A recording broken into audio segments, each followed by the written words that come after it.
Seluruh kaum muslimin pasti mengetahui ibadah wukuf di Padang Arafah. Peristiwa yang terjadi setiap tahun pada tanggal 9 Zulhijjah ini adalah rukun terpenting dari ibadah haji. Ketika itu, jutaan kaum muslimin dari berbagai penjuru dunia berkumpul di sana. Sehingga lelah, peluh, dan panas adalah sesuatu yang jamak atau yang biasa dirasakan oleh jamaah haji pada saat itu.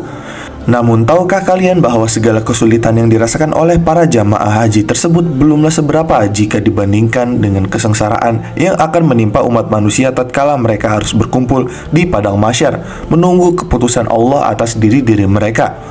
Nah, karena itu pada pembahasan kali ini kita akan membahas peristiwa saat di padang mahsyar. Sebelum kalian melanjutkan video ini, ada bagusnya jika kalian klik tombol subscribe dan nyalakan notifikasinya agar kalian mendapat info terbaru dari video kami.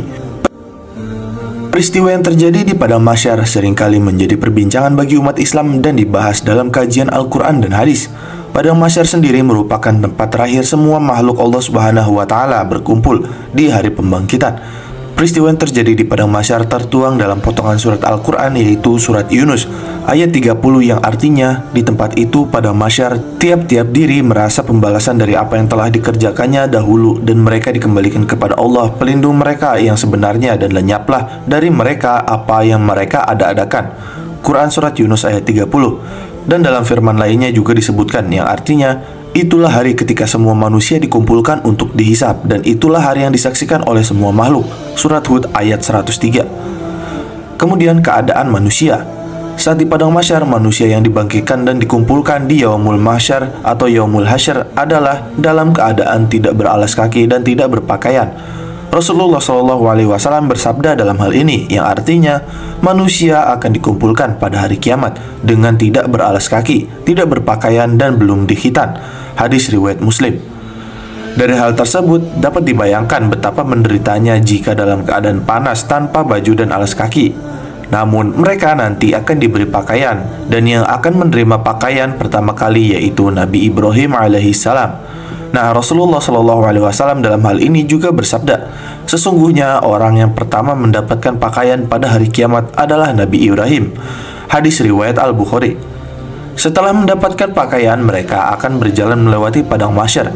Ketika di mahsyar, manusia ada yang berjalan kaki, ada yang naik kendaraan, ada yang menyeret-nyeret langkahnya sesuai dengan amal ibadahnya di dunia. Dan dalam hal ini Rasulullah telah bersabda yang artinya sesungguhnya kalian akan dikumpulkan ke padang mahsyar dalam keadaan berjalan kaki, ada juga yang naik kendaraan, serta ada juga yang diseret di atas wajah-wajah kalian. Hadis riwayat At-Tirmidzi. Lalu kemudian hari kiamat yang beribu tahun lamanya. Dalam hal ini telah disebutkan dalam Al-Quran bahwa satu hari kiamat sama dengan tempo 1000 tahun di dunia. Dan dalam hal ini Allah Subhanahu wa Ta'ala telah berfirman yang artinya, sesungguhnya sehari di sisi Rabbmu adalah seperti 1000 tahun menurut perhitunganmu. Quran surat Al-Hajj ayat 47. Nah, sedangkan pada ayat lain disebutkan bahwa pada hari kiamat setara dengan 50.000 tahun, yang mana seperti yang dijelaskan dalam firman Allah yang artinya, para malaikat dan ruh naik menghadap kepada Rabb dalam sehari yang kadarnya 50.000 tahun. Quran surat Al-Ma'arij ayat 4. Nah, selain itu, sahabat Abdullah bin Abbas menafsirkan bahwa hari yang dimaksud dalam ayat ini adalah hari kiamat. Nah, dalam hal ini juga para ulama mengkompromikan perbedaan rentang waktu yang disebutkan dalam dua ayat tersebut, bahwa hari kiamat akan dirasakan berbeda-beda oleh setiap manusia tergantung keadaannya masing-masing. Bagi orang-orang kafir maka hari kiamat akan terasa lama, sedangkan bagi orang-orang beriman justru terasa cepat. Dan hal ini didukung oleh hadis tentang firman Allah yang artinya, pada hari di saat manusia berdiri menghadap Rabb alam semesta. Quran surat Al-Mutaffifin ayat 4. Nah, setelah membaca ayat tersebut, Rasulullah SAW bersabda yang artinya, pada hari di saat manusia berdiri menghadap Rabb alam semesta yang lamanya setengah hari ketika itu setara dengan 50.000 tahun. Namun bagi orang yang beriman akan terasa ringan, hanya seperti jangka waktu antara condongnya matahari hendak terbenam hingga terbenamnya. Hadis riwayat Abu Ya'la dan Ibnu Hibban dari sahabat Abu Hurairah dengan sanad sahih. Kemudian matahari yang didekatkan. Lamanya penantian kala itu terasa semakin berat disebabkan matahari yang didekatkan di atas kepala-kepala manusia. Nah, dalam hal ini Rasulullah SAW telah bersabda yang artinya, matahari akan didekatkan kepada manusia pada hari kiamat hingga hanya berjarak 1 mil dari mereka. Nah, Sulaiman bin Amr, salah satu perawi hadis, juga berkata dalam hal ini, "Demi Allah, sungguh aku tidak tahu apa yang dimaksud dengan mil di sini. Apakah satuan jarak perjalanan atau justru mil yang digunakan untuk bercelak, yaitu stik kecil mendekati ukuran tusuk gigi yang biasa digunakan untuk menyapu celak ke pelupuk mata." Nah, di sisi lain, tentu dalam hal ini tidak terbayang betapa menyengatnya panas yang dirasakan para manusia ketika itu saat matahari didekatkan kepadanya, sampai-sampai tubuh-tubuh mereka tergenang oleh keringat mereka sendiri. Nah, dalam hal ini Rasulullah SAW dalam lanjutan hadis yang sebelumnya disebutkan dijelaskan, yang artinya maka keadaan manusia sesuai dengan kadar amalnya dalam banyak sedikitnya keringat. Di antara mereka ada yang terendam keringat sampai kedua mata kakinya. Di antara mereka ada yang terendam sampai kedua lututnya. Di antara mereka ada yang terendam sampai pinggangnya. Dan di antara mereka ada yang dikekang sepenuhnya oleh genangan keringat. Rasulullah SAW bersabda demikian sembari menunjuk ke mulut beliau. Hadis riwayat Muslim dari sahabat Miqdad bin Aswad. Kemudian syafaat Nabi Muhammad. Di padang mahsyar dalam keadaan yang demikian berat itulah manusia harus menunggu dalam waktu yang sangat lama, sehingga mereka pun ditimpa kegalauan yang luar biasa. Mereka saling bertanya siapakah yang bisa menyelamatkan dari kesusahan tersebut, menjadi perantara dan memohonkan kepada Allah untuk mempercepat urusan mereka, yaitu syafaat. Nah, mereka pun akhirnya bersepakat mendatangi Nabi Adam untuk meminta syafaatnya darinya. Namun beliau menolak dan menyatakan uzurnya. Beliau berkata, "Sungguh pada hari itu Rabbku telah murka, yang ia belum pernah murka seperti ini sebelumnya, dan tidak akan murka seperti ini lagi setelahnya. Ia telah melarangku untuk mendatangi suatu pohon, kemudian aku melarangnya. Nafsi, nafsi, nafsi, yaitu aku mengkhawatirkan diriku sendiri. Pergilah kepada yang lain, pergilah kalian kepada Nuh." Maka mereka pun mendatangi Nabi Nuh untuk meminta syafaat darinya. Namun beliau pun menolak dengan uzur bahwa beliau pernah mendoakan azab bagi kaumnya. Beliau khawatir akan murka Allah karenanya. Lantas beliau memerintahkan manusia untuk mendatangi Nabi Ibrahim. Mereka pun mendatanginya untuk meminta syafaat. Namun beliau Nabi Ibrahim pun menolak dengan uzur bahwa beliau pernah 3 kali berucap dengan kekhilafan. Beliau khawatir murka Allah karenanya. Lalu beliau memerintahkan mereka para manusia untuk mendatangi Nabi Musa. Maka mereka pun mendatanginya untuk meminta syafaat. Dan kemudian beliau pun menolak dengan uzur bahwa beliau pernah membunuh suatu jiwa yang tidak Allah perintahkan untuk membunuhnya. Beliau khawatir Allah murka karenanya. Lalu beliau memerintahkan mereka untuk mendatangi Nabi Isa. Lalu mereka pun mendatanginya untuk meminta syafaat kepadanya. Dan beliau pun Nabi Isa menolak karena merasa khawatir atas murka Allah tanpa menyebutkan suatu dosa yang pernah beliau lakukan. Beliau pun memerintahkan mereka untuk mendatangi Nabi Muhammad SAW. Akhirnya mereka pun mendatangi Nabi Muhammad SAW untuk meminta syafaat.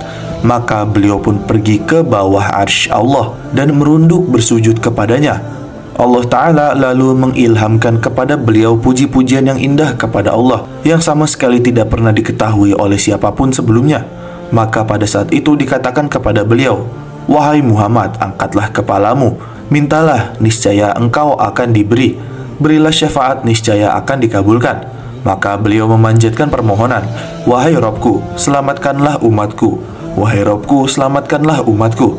Allah pun berfirman, "Wahai Muhammad, masukkan ke dalam surga sebagian dari umatmu yang tidak perlu menjalani hisab atau perhitungan amal lewat pintu paling kanan dari pintu-pintu surga. Mereka pun dapat bersekutu dengan manusia lainnya pada pintu-pintu yang lainnya." Rasulullah SAW menjelaskan, "Demi zat yang jiwaku berada di tangannya, sungguh jarak di antara 2 pintu dari pintu-pintu surga seperti jarak antara Mekah dan Himyar atau antara Mekah dan Busra." Hadis riwayat Al-Bukhari dan Muslim dari sahabat Abu Hurairah. Nah, syafaat inilah yang diistilahkan dengan asy-syafaat al-uzma, syafaat terbesar, di mana setelah itu akan dimulai perhitungan atau hisab amalan manusia. Kemudian catatan amalan yang terhampar. Sebelum dimulai perhitungan amalan, maka Allah Ta'ala memperlihatkan terlebih dahulu catatan amalan masing-masing manusia. Allah berfirman yang artinya, "Dan apabila catatan-catatan amal perbuatan manusia dibuka." Quran Surat At-Takwir ayat 10. Nah, mereka akan membaca sendiri catatan amalan mereka masing-masing. Yang mana dalam hal ini Allah berfirman yang artinya, dan kami keluarkan baginya pada hari kiamat sebuah kitab yang dijumpainya terbuka. Bacalah kitabmu, cukuplah dirimu sendiri pada waktu ini sebagai penghisap terhadapmu. Quran Surat Al-Isra ayat 13-14.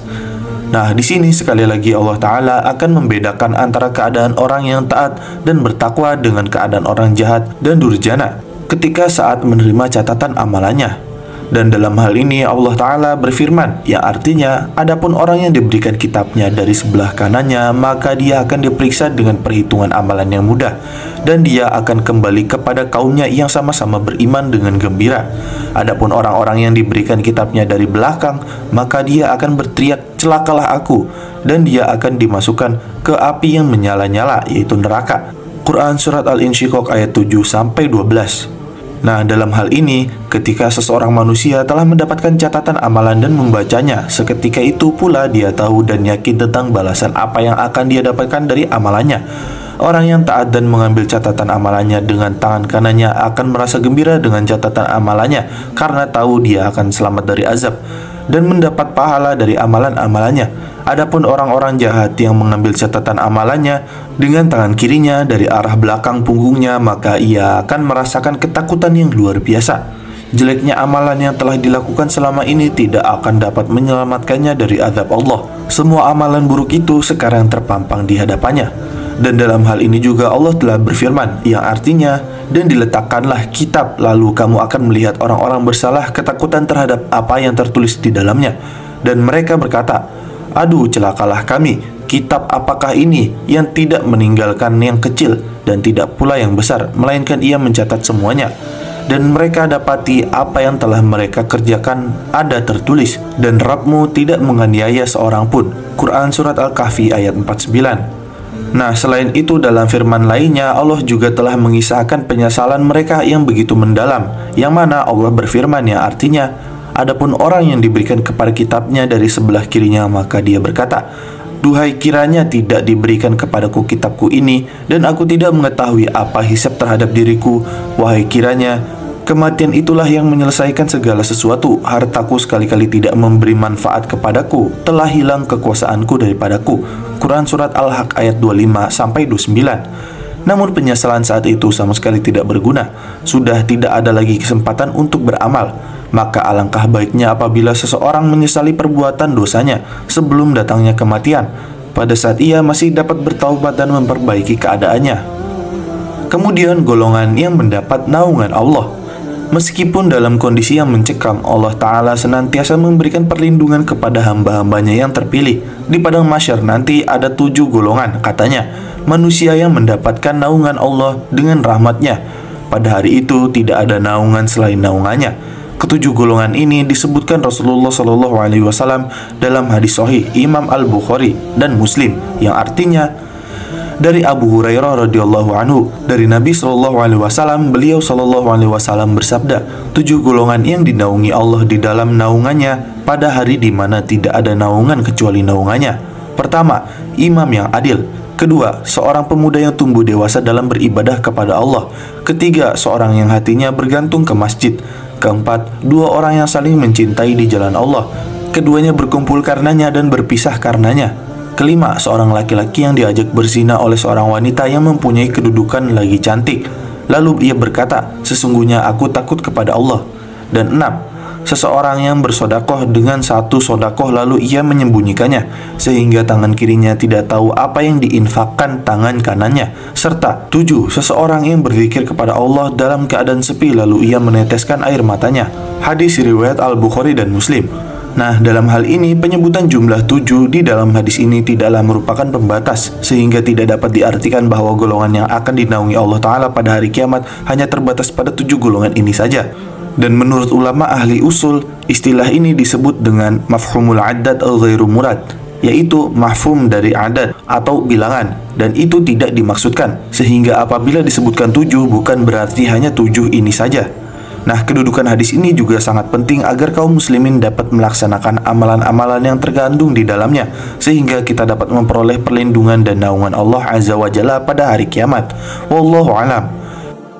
Dan demikian adalah pembahasan mengenai peristiwa saat di Padang Mahsyar. Jangan lupa like, share, dan subscribe. Jangan lupa komen di bawah tentang pendapat kalian di video kami kali ini. Sampai jumpa di video kami berikutnya.